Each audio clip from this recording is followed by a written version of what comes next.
আলোচনায় ফিলিস্তিনের অবিসংবাদিত নেতা ইয়াসির আরাফাতের ভাগ্নে নাসের আল কুদওয়া। যুক্তরাষ্ট্র প্রস্তাবিত গাজার নতুন শাসন কাঠামোতে তার গুরুত্বপূর্ণ ভূমিকা থাকতে পারে বলে গুঞ্জন উঠেছে। এরই মধ্যে উপত্যকায় শান্তি প্রতিষ্ঠার রোডম্যাপ নিয়ে স্বেচ্ছা নির্বাসন থেকে পশ্চিম তীরে ফিরেছেন তিনি। মাহমুদ আব্বাসের কট্টর সমালোচক হিসেবে পরিচিত এই রাজনীতিবিদদের অবস্থান হামাসকে সশস্ত্র সংগঠন থেকে রাজনৈতিক দলে পরিণত করার পক্ষে। জেনেক্সে শিফট করো, লাইফকে লিফট করো।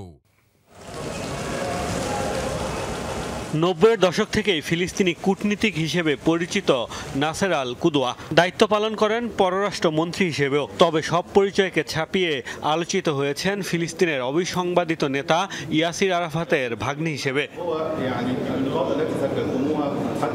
ফিলিস্তিনি প্রেসিডেন্ট মাহমুদ আব্বাসের কট্টর সমালোচক হিসেবে পরিচিতি রয়েছে নাসের আল কুদওয়ার।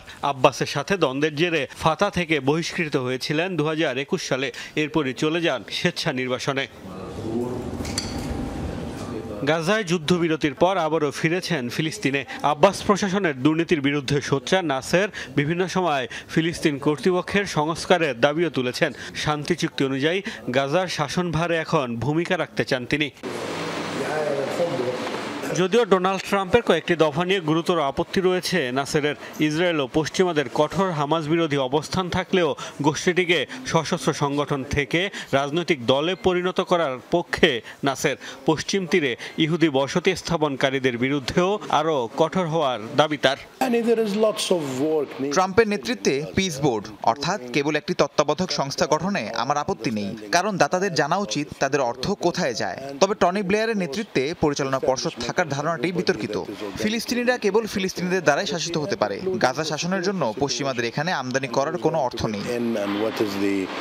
বলা হচ্ছে আরব বিশ্বের সাথে নাসেরের রয়েছে সুসম্পর্ক। হামাসের সাথেও যোগাযোগ আছে তার। ইয়াসির আরাফাতের ভাগ্নি হিসেবে গ্রহণযোগ্যতা তো রয়েছেই।